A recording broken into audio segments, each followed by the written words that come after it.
మాకు వివాహం జరిగిన మొదట్లో నాకు అండ్ మా హస్బెండ్‌కి మధ్యలో సిమిలారిటీస్ ఎక్కువ, డిఫరెన్సెస్ ఎక్కువ అని అడిగితే డిఫరెన్సెసే ఎక్కువ అని చెప్తాము.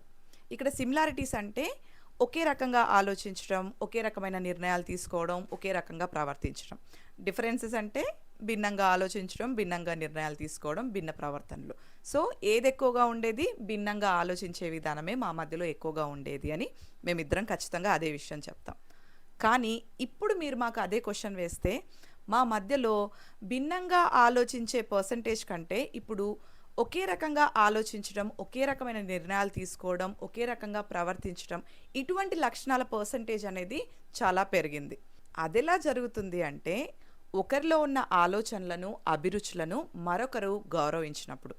అలా గౌరవించడం వల్ల ఇద్దరి మధ్యలో అండర్‌స్టాండింగ్ అంటే అవగాహన అనేది పెరుగుతుంది.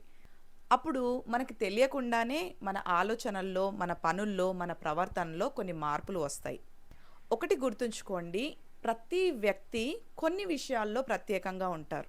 అయితే మన భాగస్వామిలో ఉన్న ప్రత్యేకత మనకి నచ్చితే ఎటువంటి ప్రాబ్లమ్ ఉండదు. కానీ ఆ ప్రత్యేకత మనకి నచ్చలేదనుకోండి, మనం ఏం చేస్తాం? దాన్ని మార్చడానికి ప్రయత్నిస్తాం.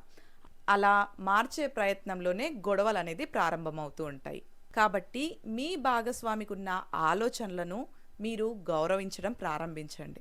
గౌరవంతో కూడిన ప్రేమ ఎదుటివారిలో మార్పును కలుగచేస్తుంది. అలాగే మీలో కూడా ఒక మార్పును తీసుకొస్తుంది. నమ్మరా? అయితే ప్రయత్నించి చూడండి.